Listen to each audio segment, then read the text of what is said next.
नमस्कार, स्वागत है आपका कमोडिटी सुपरफास्ट में। आपके साथ मैं हूं नेहा आनंद। इस वक्त की बिग ब्रेकिंग आ रही है सोने और चांदी में। दरअसल सोने और चांदी की कीमतें पिछले 24 घंटे में बड़ी तेजी से भागी हैं और दोपहर बाद हम फिर से देख रहे हैं अंतर्राष्ट्रीय बाजार की तर्ज पर घरेलू बाजार फिर से भागने लगे। 430 रुपए की स्ट्रेंथ घरेलू बाजार में सोना दिखा रहा है तो 700 रुपए के पार की स्ट्रेंथ चांदी में दिखाई दे रही है। दरअसल एक महीने में सोना 4% से अधिक ऊंचाई ऊपर के स्तर दिखा चुका है। अंतर्राष्ट्रीय बाजारों की बात की जाए तो $1865 के करीब सोना ट्रेड कर रहा है, जबकि चांदी अंतर्राष्ट्रीय बाजार में $25 का अहम स्तर पार कर चुकी है। और यही कारण है कि घरेलू बाजार में सोने चांदी की चमक बढ़ती चली जा रही है। पिछले 6 हफ्तों की बात करें तो सोने की कीमतों में घरेलू बाजार में तकरीबन 3800 रुपए की स्ट्रेंथ आई है। वहीं 10 दिन में ही 1500 रुपए का उछाल सोने की कीमतों में देखने को मिला है। हमने कल शाम के सत्र में ही देखा, जैसे ही अमेरिकी बाजार खुले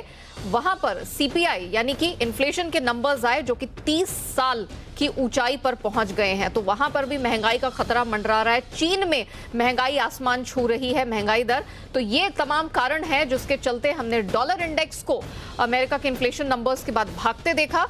रुपया कमजोर हुआ और घरेलू बाजार में आज हमने देखा सोने और चांदी की कीमतें फर्राटा रफ्तार से भागती चली जा रही है। अब यहां से आपको रणनीति क्या अपनानी है, यहां मदद करने के लिए ट्रस्ट लाइन के राजीव कपूर हमारे साथ जुड़ चुके हैं। राजीव जी, जिस तरह की स्ट्रेंथ सोने और चांदी की कीमतों में दिख रही है, अब यहां से क्या रणनीति होगी? क्या सोने की कीमतों में ये जो मजबूती है, ये रैली है, ये बरकरार रहेगी?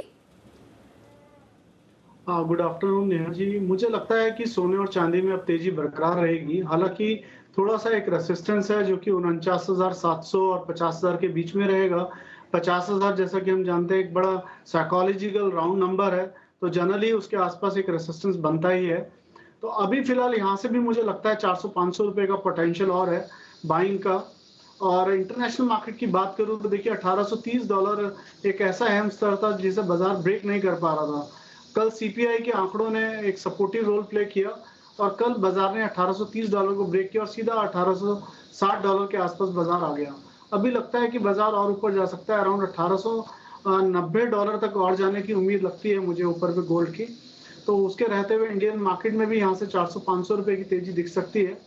चांदी में भी मुझे लगता है नेहा जी $25 अभी तक एक इम्पॉर्टेंट रेसिस्टेंस की तरह एक्ट कर रहा था। बाजार ने उसको ब्रेक किया। अगर आज सक्सेसफुली इसके ऊपर क्लोजिंग करता है तो मुझे लगता है वहां पर भी हम करीबन 80 सेंट से $1 की एक और रैली देखेंगे जो कि परसेंटेज टर्म्स में करीबन 3 से 4% बनेगी।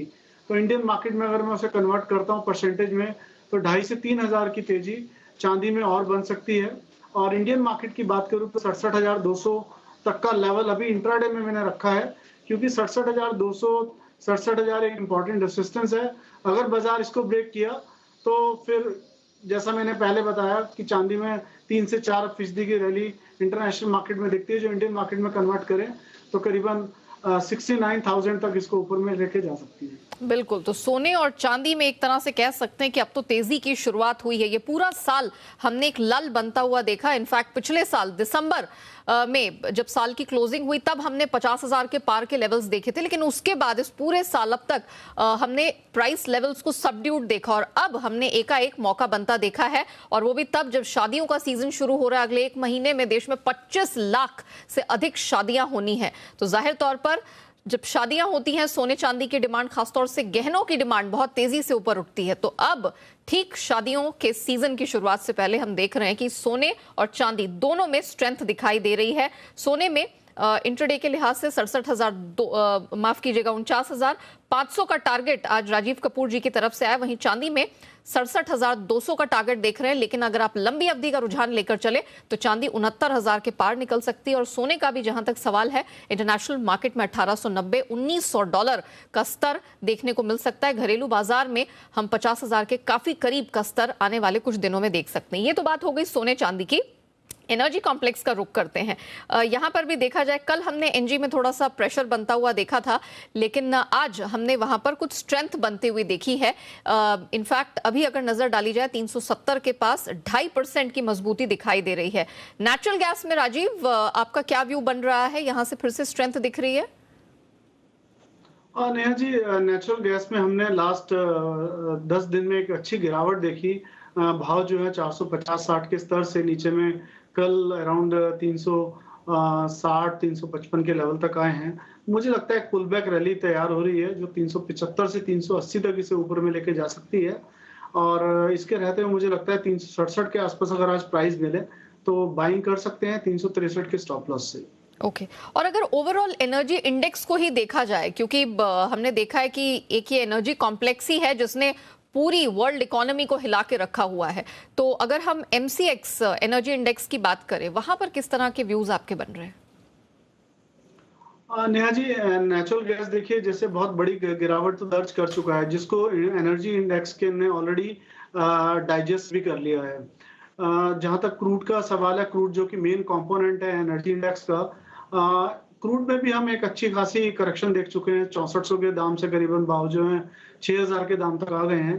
तो मुझे लगता है क्रूड यहाँ से एक अच्छा सपोर्ट लेकर रिकवरी करेगा तो अल्टीमेटली जो इसका फायदा मिलेगा एनर्जी इंडेक्स को मिलेगा। तो मुझे लगता है एनर्जी इंडेक्स एक अहम स्तर पे और खरीदारी का एक अच्छा ट्रेड भी बनता है। हालांकि हमने टारगेट थोड़ा कंजर्वेटिव रखे हैं, वो इंटरडे पर्सपेक्टिव से लिए हैं। अदरवाइज मुझे लगता है कि एनर्जी इंडेक्स एक बॉटमिंग आउट फेज में और वापस यहाँ से एक नई रैली की रिजम्पशन होगी जिसमें क्रूड ऑयल अहम रोल प्ले कर सकता है। Very well.